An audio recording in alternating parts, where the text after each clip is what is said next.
Arnaud, dans la neige, ton 8e roman dans la brune, tu dis dans un texte qui finit l'ouvrage, ceci n'est pas une biographie imaginaire de Robert Walser. Il a passé une bonne trentaine d'années à l'asile et finalement il a été retrouvé mort une nuit de Noël dans la neige. Donc il y a cette fascination en fait pour un écrivain dont l'écriture par ailleurs est assez extraordinaire, qui est à la base du roman. Et en même temps, ça ne se prétend absolument pas, ça ne veut pas être un livre sur Robert Walser. Disons que Robert Walser est vraiment le déclencheur. D'ailleurs, je me suis aperçu assez tôt, en fait, pour le coup c'est pas une découverte toute récente, mais que j'avais déjà Walser en tête dans le deuxième de mes romans, La Brune, qui était Je ne viendrai pas. Ça se termine dans une espèce de blancheur qui, je ne sais plus si c'est écrit que c'est de la neige, mais en fait c'était déjà lui qui était là, un petit peu comme un fantôme.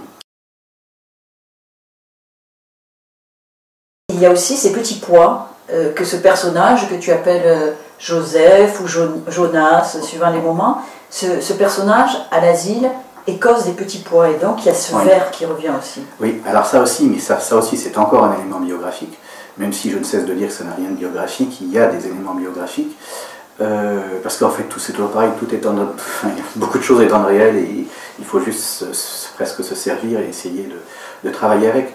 Donc à l'asile, l'occupation principale c'était de trier des petits pois, de faire les sacs en papier et de faire de la ficelle.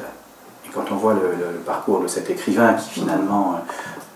non pas on est réduit à ça, parce que c'est pas une réduction, c'est peut-être au contraire une forme oui, presque de rédemption, enfin il a peut-être trouvé la chose à faire, plutôt que d'écrire, faire des choses simples comme celle-ci. Ce rapport-là aussi à la réalité, c'est-à-dire que d'ailleurs le vrai Walser était extrêmement, mangeait bien, aimait bien manger, même si ça je n'en ai pas du tout, je l'ai pas utilisé dans le roman.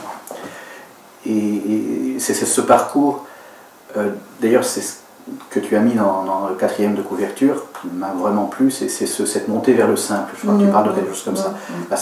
Ou monter ou descendre vers une forme de simplicité. Et Walser, c'est quelqu'un qui a toujours choisi de faire des métiers, des petits métiers, des choses très humbles. Il était serviteur, il était valet, secrétaire. Il a toujours choisi cette petite porte, si je puis dire. Pas pour dire la porte étroite, bien qu'il soit suisse et que finalement il y a tout ce contexte, pourquoi pas. Et ça, je trouve ça fascinant. Qu'un écrivain renonce à tout, d'une certaine façon, parce que c'est aussi une forme de renonciation, même s'il ne l'a pas choisi. Ça, c'est une phrase de Walser que je trouve magnifique. C'est cet émerveillement de devenir idiot.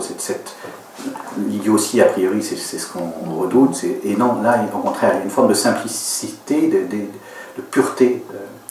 Et alors, justement, là aussi, je me détache complètement du personnage de Walser, l'écrivain, et c'est pour ça que je ne pouvais pas prétendre, et je ne voulais pas prétendre à une biographie, c'est que Walser, lui, a continué à écrire énormément. Mais il a écrit des microgrammes, c'est-à-dire des choses totalement invisibles, sinon pour lui-même. Donc c'est une façon d'effacer l'écriture.